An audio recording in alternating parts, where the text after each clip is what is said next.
lagi dengan saya, Liana Mar'atus Salika. Dalam video kali ini, saya akan membahas materi sosiologi mengenai masyarakat multikultural.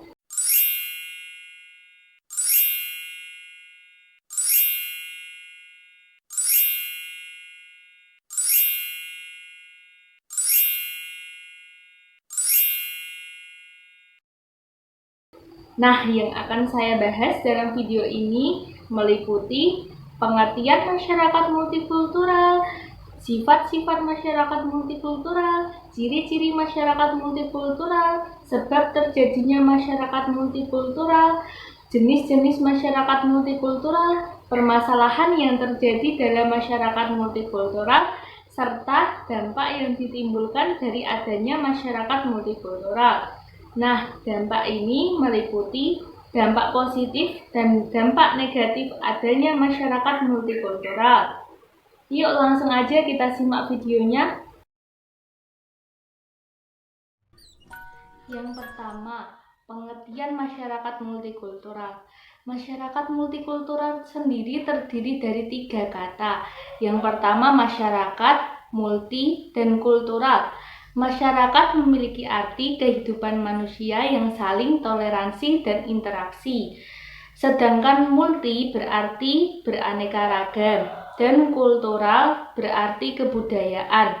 Jadi, dapat disimpulkan pengertian masyarakat multikultural adalah masyarakat dengan berbagai macam unsur kebudayaan yang terdapat di dalamnya. Nah, masyarakat multikultural ini menganut paham multikulturalisme, yakni meyakini bahwa masing-masing kebudayaan memiliki kedudukan yang sama dan memiliki kelebihan masing-masing kebudayaan tersebut. Yang kedua, sifat-sifat masyarakat multikultural. Menurut Pierre L. van der Breck, sifat-sifat masyarakat multikultural adalah sebagai berikut. Yang pertama, terbagi-bagi dalam kelompok yang satu sama lain memiliki subkebudayaan yang berbeda. Yang kedua, memiliki struktur sosial yang terbagi dalam beberapa lembaga non-komplementer. Yang ketiga, kurang mengembangkan konsensus atau kesepakatan bersama terhadap nilai yang bersifat dasar. Yang keempat, relatif sering mengalami konflik. Yang kelima, integrasi sosial atas paksaan. Yang keenam, adanya dominasi politik oleh suatu kelompok tertentu terhadap kelompok lain.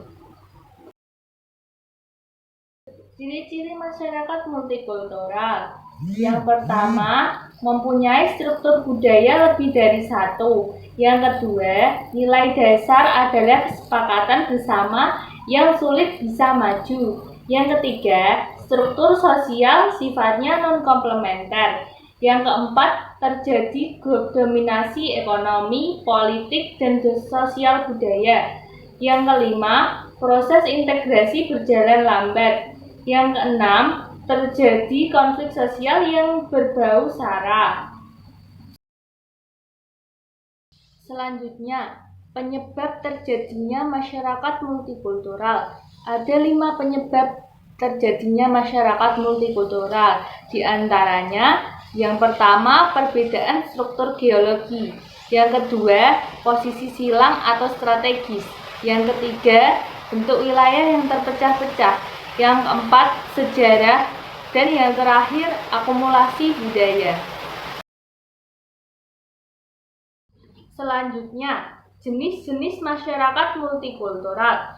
Masyarakat multikultural itu terbagi dalam 4 jenis. Yang pertama, kompetensi seimbang. Yang kedua, mayoritas dominan. Yang ketiga, minoritas dominan. Dan fragmentasi. Penjelasannya, yang pertama, kompetisi seimbang, yaitu kelompok-kelompok yang ada mempunyai kekuasaan yang seimbang.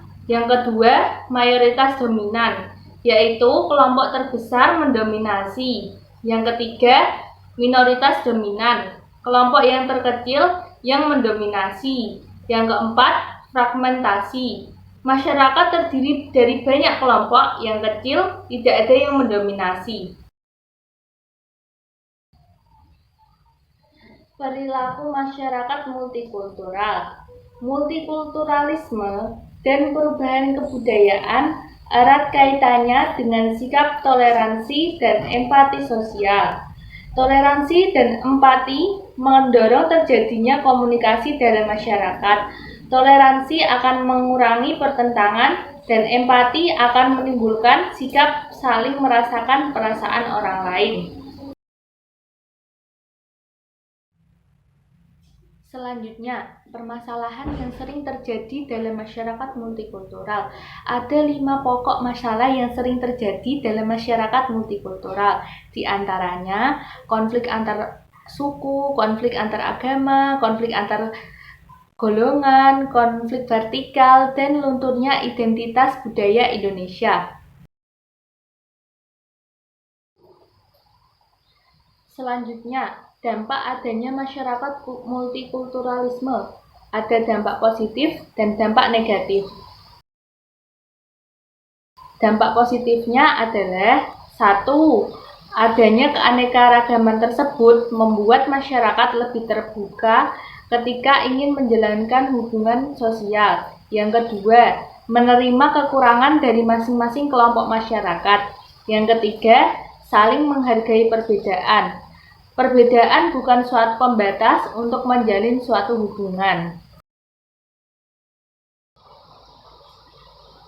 Dan dampak negatif masyarakat multikultural antara lain, yang pertama, munculnya sikap fanatik bahkan ekstrim ketika mendukung suatu kelompok tertentu. Yang kedua, terdapat politik aliran yang mengutamakan kemajuan kelompok tertentu dalam bidang politik. Yang ketiga, munculnya sikap primordialisme, di mana memegang teguh suatu hal yang dibawanya dari lahir, baik itu tradisi, kepercayaan, dan lain-lain. Yang keempat, menjadi pemicu munculnya konflik karena terdapat keanekaragaman. Yang kelima, muncul sikap etnosentrisme, yakni pandangan menurut masyarakat dan kebudayaan yang dianut berakibat merendahkan kelompok lain. Sekian dan terima kasih. Semoga video ini dapat bermanfaat bagi kalian semua. Wassalamualaikum warahmatullahi wabarakatuh.